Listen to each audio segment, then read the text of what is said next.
আসসালামু আলাইকুম। মন থেকে কিছু কথা বলি, যদি হাতে সময় থাকে শুনবেন। আসলে আমি একজন ট্রাকের হেল্পার, দীর্ঘ 4 বছর ধরে আমি হেল্পারি করি। আজকে ঘর থেকে বের হয়েছি 15-20 দিন। এর ভিতরে মাত্র 2,000 টাকা বাসায় পাঠাইছি, টাকা পাঠাইতে পারতেছি না।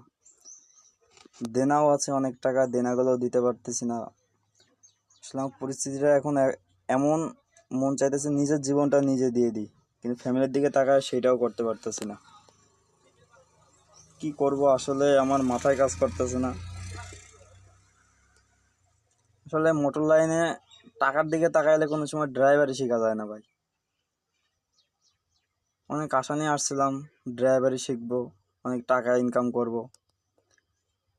2 দিন 3 দিন 4 দিন পর্যন্ত রাত জায়গা আমাদের থাকতে হয়, কিন্তু এত কষ্ট করার পরও আমাদের কোনো বেতন নাই। বেতন যায় পায় খুব অল্প, নিজের খাওয়া দাওয়া করে নিজের কোনো রকম চলার মতন ইনকাম হয় আমাদের। আসলে আমাদের এসব কথাগুলো শোনার মতন আসলেই কেউ নাই। কার কাছে বলবো এইসব কথাগুলো?